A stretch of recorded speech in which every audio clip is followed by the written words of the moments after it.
Good afternoon, everybody. Welcome to Riata Horsemanship. I'm Luke Brown. I'm very excited to be with you here today on Motivational Monday. Hope you guys had a wonderful weekend. Hope you're able to do something fun, get out and enjoy the world, enjoy everything that you have in life. There's just so much to be thankful for and so much to enjoy. Hope you're able to appreciate some of that this weekend. And I certainly had a good weekend, had a nice relaxing day yesterday on Sunday, and back to work today. Now today, before I get going on Motivational Monday, I'll let you know the horse that I'm riding. This is Bubba. This is the Missouri Foxtrotter that I've been working with. And we just had an encounter with a llama a little while ago that he was snorty, and Bubba was snorty and just did not like that llama. Was very, very uncomfortable being around that llama. So I moved his feet back and forth and got him to where he was relatively calm to that llama, although I wish that the llama had come closer so that we could have more interaction and get him even more calm. There's a dog that just ran up next to us, and he did very well there. So anyway, llamas, alpacas, emus. I worked with another horse around an emu and some alpacas this morning, and that's always a challenge for a lot of horses.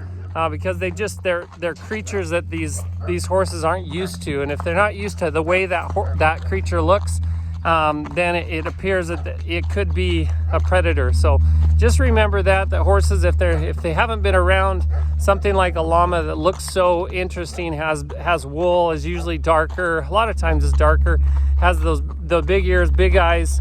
It can be scary. The long neck can be very scary to horses. So keep that in mind when you're riding your horses out here on the urban trail, to pay attention to that and know that don't get frustrated if your horse gets nervous and it gets spooky around a llama, because it's natural. It's very natural, but you can help them get through it by following the llama and moving the horse's feet.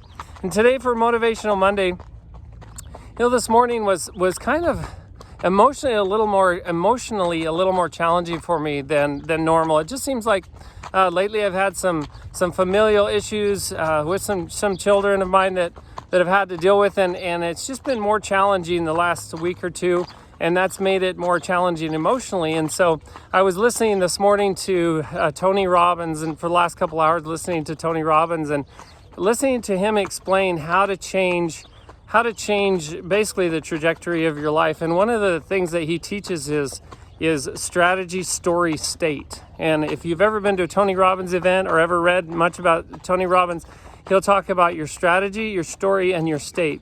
And ultimately, it's your state that determines, that's the most important. It's your emotional state that's the most important thing that determines where you go in life and what you achieve in life. And if you don't have the right emotional state, you'll never achieve that. And in order to get in the right emotional state, a lot of times you have to take action. You have to move. You have to actually move your body, get physical, do something quick, rapid, boisterous, something aggressive, whatever it is, and not in a negative way, but just move quickly, jump up, scream out loud, punch a punching bag, go for a quick run, go for a sprint down the road if you're not going to hurt yourself doing it, whatever it is, but something to change your emotions, to change your state.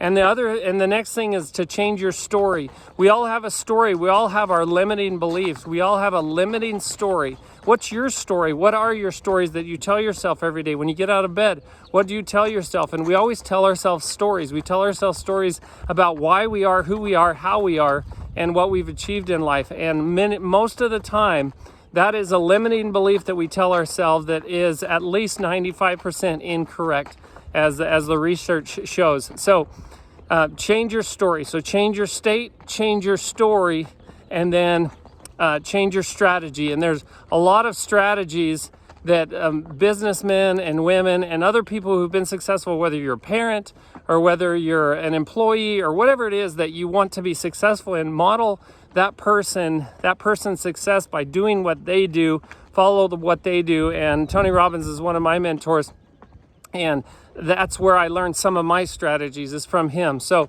change your state, change your emotional state, change your story, change what you tell yourself every day and the limiting beliefs that you have, and start changing them into, instead of looking for excuses or instead of clinging to excuses, look for answers. There are always answers out there. So change your story to find answers to the problems in your life, and then also change your strategy. And if you work on those three things, you're going to have some success in life. And that certainly, listening to those things today has helped me kind of get out of that emotional slump that I was in. And I hope you guys can do the same if you are in one. And until next time, be thankful, live with purpose, live with passion, and as always, stay safe in the saddle.